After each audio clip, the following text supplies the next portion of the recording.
ಹಾಸನ ಜಿಲ್ಲೆಯಲ್ಲಿ ರಾತ್ರಿ ಸುರಿದಂತ ಭಾರಿ ಗಾಳಿ ಮಳೆಗೆ ಭಾರಿ ಅವಾಂತರವೇ ಸೃಷ್ಟಿಯಾಗ್ಬಿಟ್ಟಿದೆ. ಚನ್ನರಾಯಪಟ್ಟಣದ ಹಲವೆಡೆ ಧರೆಗುರುಳಿವೆ ಹಲವಾರು ಮರಗಳು, ಕಂಬಗಳು.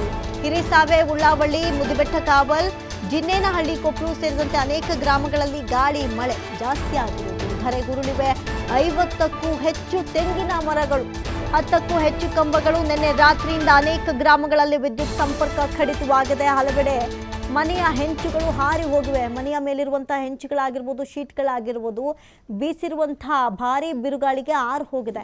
ಜನ ಪಾಪ ಕಷ್ಟಪಡ್ತಾ ಇದ್ದಾರೆ.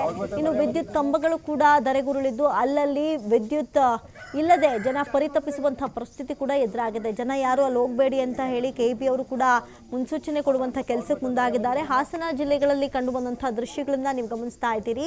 ಚನ್ನರಾಯಪಟ್ಟಣದ ಹಲವೆಡೆ ಭಾರಿ ಮರಗಳು ಧರೆಗುರುಳಿವೆ. ವಿದ್ಯುತ್ ಕಂಬಗಳಾಗಿರ್ಬೋದು, 50ಕ್ಕೂ ಹೆಚ್ಚು ತೆಂಗಿನ ಮರಗಳೇ ಈ ರೀತಿಯಾಗಿ ಧರಶಾಹಿ ಆಗಿರುವಂಥದ್ದು.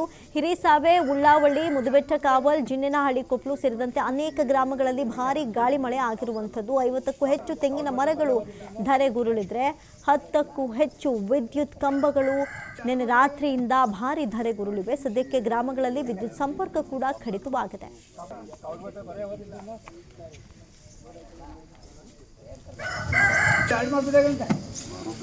ಟಿಸಿ ಬೆರೆದಿದ್ದು ಕಂಬ ಎಲ್ಲ ಮುರಿದು